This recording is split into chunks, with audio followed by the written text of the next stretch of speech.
When the child slipped from the stage edge and fell, his father's scream was heard throughout the entire hall. But Elvis's reflex at that second didn't just save a life. It turned that night into legend. The Memphis Mid-South Coliseum stood as a monument to entertainment in the heart of Elvis Presley's hometown. Its massive concrete structure capable of holding over 10,000 screaming fans who had come to witness the king of rock and roll perform in the city where his legend began. On this particular August evening in 1977, just weeks before Elvis's untimely death, the venue was packed beyond capacity with 20,000 devoted fans who had traveled from across the South to see what would unknowingly become one of his final performances. The atmosphere inside the Coliseum was electric with anticipation and emotion. This wasn't just another concert.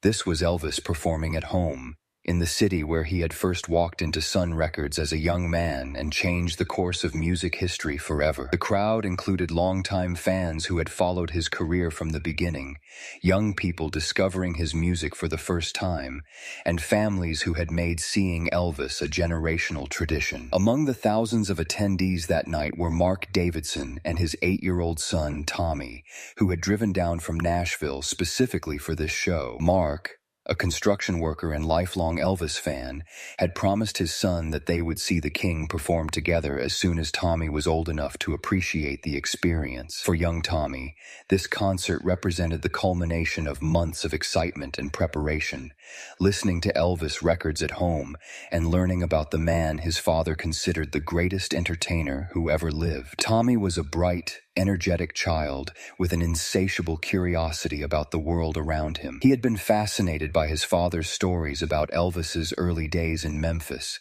his rise to fame, and the impact he had on music and culture. The boy had spent hours studying photographs of Elvis's concerts, marveling at the elaborate stage setups and the obvious connection between the performer and his audience. The stage at the Mid-South Coliseum had been designed to accommodate Elvis's elaborate show with multiple levels, extensive lighting systems, and enough space for his full band and backup singers.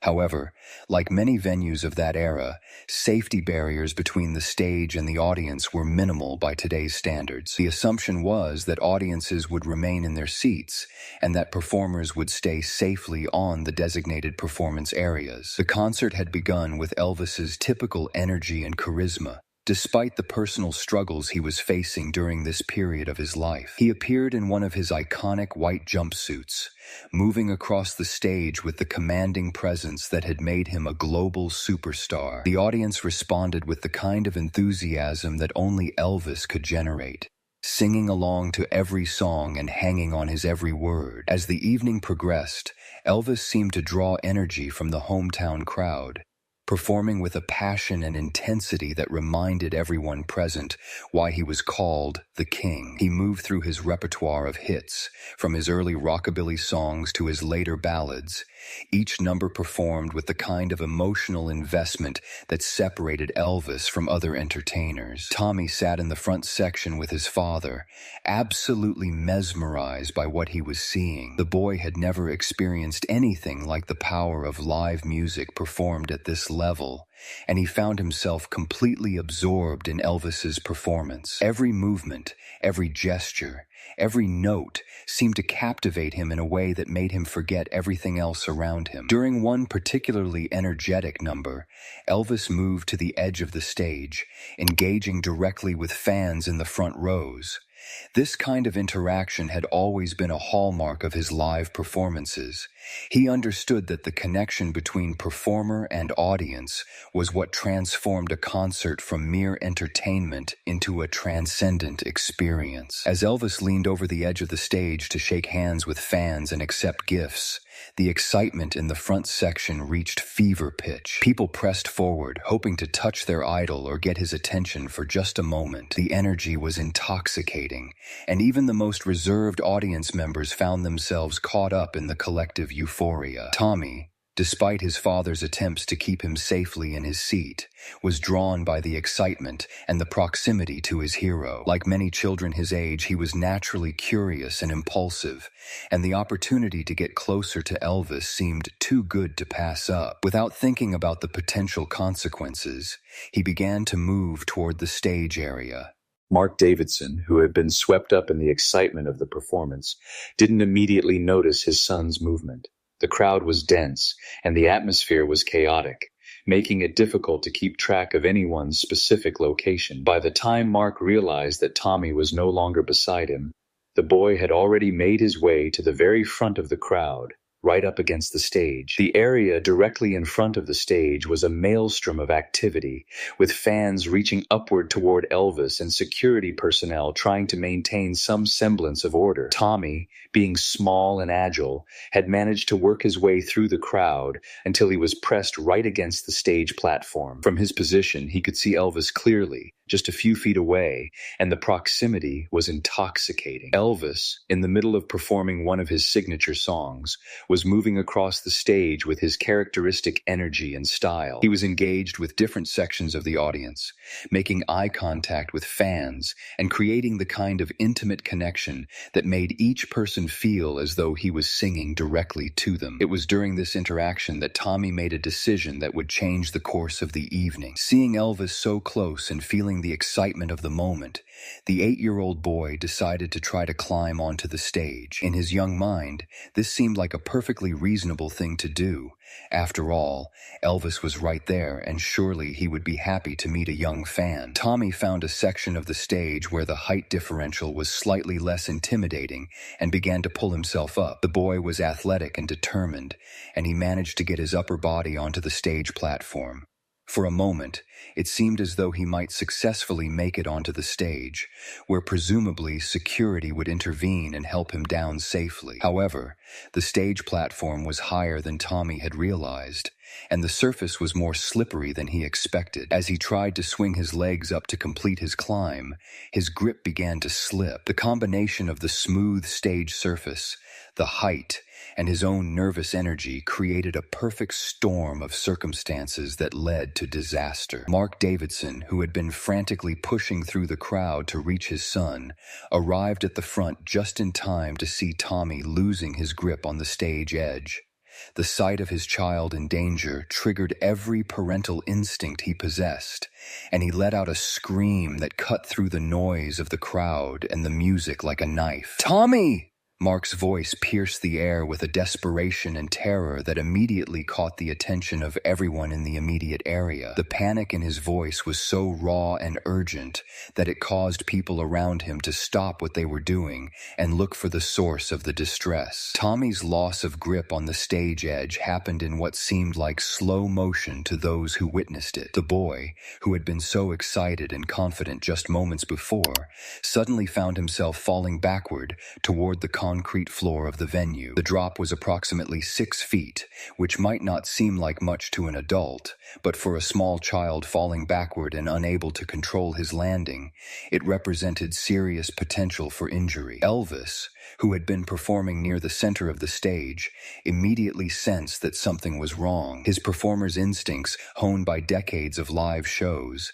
made him acutely aware of changes in the crowd's energy and attention. The sudden shift from excited cheering to gasps of horror and the desperate scream of Tommy's father penetrated through the music and reached Elvis's consciousness. In that split second, Elvis turned toward the commotion and saw what was happening.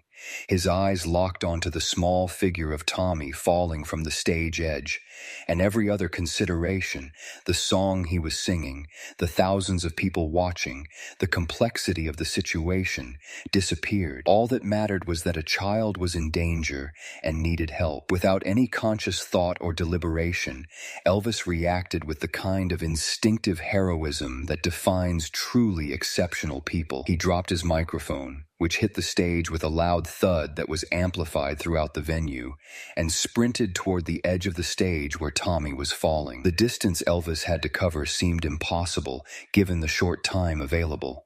He was performing in the center of the stage, wearing his heavy, elaborate jumpsuit, and the stage was large enough that reaching the edge required a significant sprint. But Elvis moved with a speed and determination that surprised everyone, including himself. As Tommy continued his fall, time seemed suspended for everyone in the venue.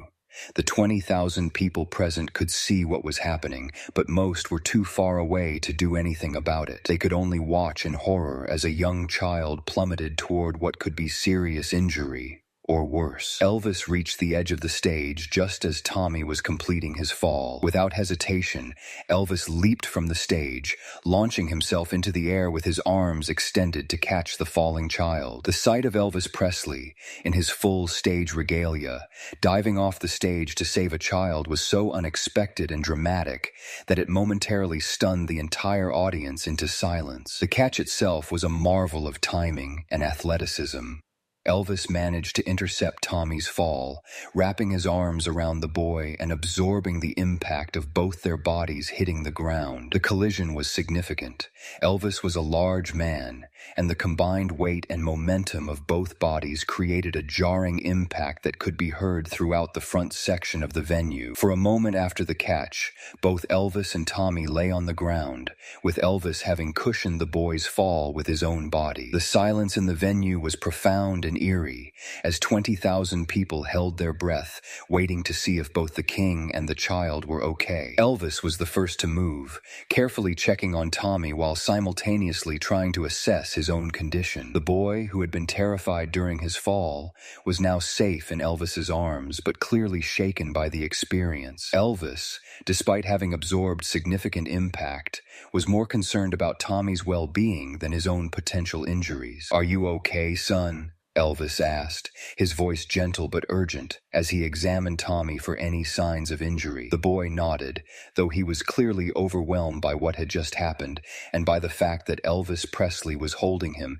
and speaking to him directly. Mark Davidson, who had witnessed the entire rescue, was simultaneously grateful and amazed.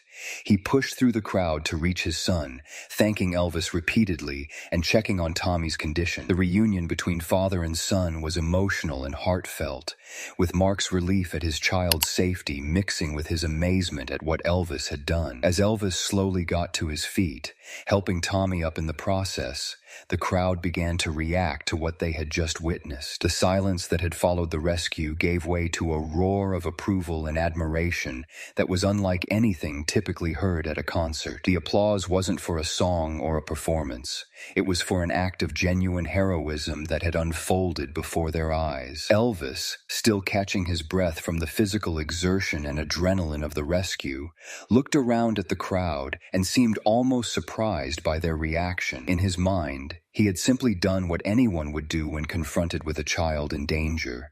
The idea that his actions were heroic or extraordinary didn't seem to occur to him. "Is he all right?" Elvis asked Mark, referring to Tommy, who was now safely in his father's arms. The boy seemed physically unharmed, though clearly shaken by the experience and somewhat overwhelmed by suddenly finding himself the center of attention at an Elvis concert. Mark nodded, his voice choked with emotion as he thanked Elvis for saving his son. "Thank you, Mr. Presley. I don't know what would have happened if you hadn't—" His words trailed off as he contemplated the alternative outcomes that had been avoided by Elvis's quick thinking and actions. Elvis placed a gentle hand on Tommy's shoulder and smiled at the boy. "Well, Tommy, that was quite an adventure, wasn't it? But maybe next time we should stick to enjoying the show from your seat. Okay?" His tone was warm and understanding, without any hint of reproach or anger about the boy's actions that had led to the dangerous situation. Tommy nodded solemnly, still processing everything that had happened. He had gone from being an anonymous member of the audience to being rescued by his hero to being the focus of thousands of people's attention. For an 8-year-old, it was an almost impossibly complex experience to understand. After ensuring that Tommy was safe and uninjured, Elvis made his way back to the stage to continue his performance. However, the energy in the venue had been fundamentally changed by what had just occurred. The audience was no longer just watching a concert. concert. They were witnessing someone who had revealed himself to be not just a great performer, but a genuinely heroic individual. As Elvis climbed back onto the stage, the applause was thunderous and sustained. People were cheering not just for his return, but for the courage and selflessness he had displayed. The ovation went on for several minutes, with Elvis standing somewhat uncomfortably in the spotlight, clearly preferring to return to performing rather than being celebrated for his rescue. When the applause finally died down, Elvis picked up his microphone and attempted to return to the show as if nothing unusual had happened. "Well, that was a little more excitement than we usually have at these shows," he said with a smile, eliciting laughter from the audience. "But I think we're all okay now, so let's get back to the music." However, the remainder of the concert was colored by what had transpired. Every song seemed to carry additional meaning. Every gesture from Elvis was met with increased appreciation, and the connection between performer and audience had been deepened by the shared experience of witnessing genuine heroism. Tommy and his father were invited to remain in a special area near the stage for the rest of the show, where they could enjoy the performance safely while also being easily accessible if there were any lingering concerns about Tommy's well-being. The boy watched the remainder of the concert with a mixture of awe and gratitude, understanding that he had been part of something truly special. Following the rescue, Dr. Patricia Williams, a pediatric emergency physician in the audience, rushed forward to check on both Elvis and Tommy. Her presence provided immediate reassurance to Mark Davidson and the venue staff, who were concerned about potential injuries from the fall and rescue. "Let me take a look at you both," Dr. Williams said, her professional training taking over despite the unusual circumstances. She quickly assessed Tommy for any signs of head trauma, broken bones, or other injuries that might have resulted from his fall. The boy seemed remarkably unharmed, though clearly shaken by the experience. Elvis, meanwhile, was showing signs of having absorbed significant impact from the rescue. His left shoulder appeared to be causing him discomfort, and he was moving more carefully than usual. However, his primary concern remained focused on Tommy's well-being rather than his own potential injuries. "I'm fine, Doc," Elvis insisted, though his grimace when he moved his shoulder suggested otherwise. "Just make sure the boy is okay. That's all that matters." His selfless attitude in the face of his own pain further impressed the medical professionals and bystanders who were witnessing his character firsthand. Dr. Williams's examination concluded that while Tommy had experienced a significant shock, he had miraculously avoided any serious physical injury thanks to Elvis's intervention. The examination of Elvis revealed that he had likely strained his shoulder and possibly bruised his ribs during the rescue, but he refused suggestions that he seek immediate medical attention, insisting instead that he wanted to continue with the show. The management of the Mid-South Coliseum found themselves dealing with an unprecedented situation. The venue's general manager, Robert Chen, rushed to the scene to assess the situation and determine the appropriate response. "Mr. Presley, we can arrange for immediate medical attention, and we can certainly postpone the remainder of the show if you need time to recover,"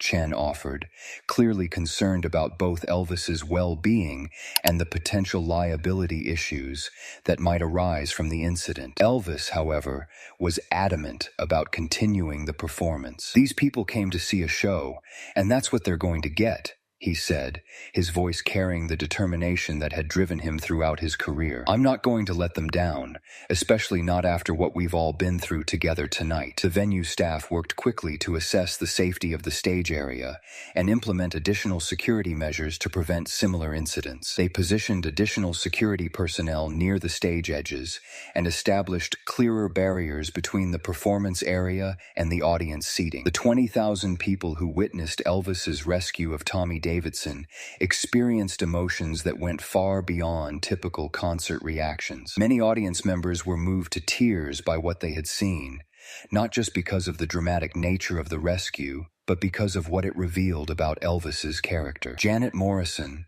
a nurse from Little Rock who had attended the concert with her teenage daughter, later described the experience as life-changing. She said, "I had always admired Elvis as a performer, but seeing him risk his own safety to save a child showed me that he was so much more than just an entertainer." The incident created an unusual sense of community among the audience members.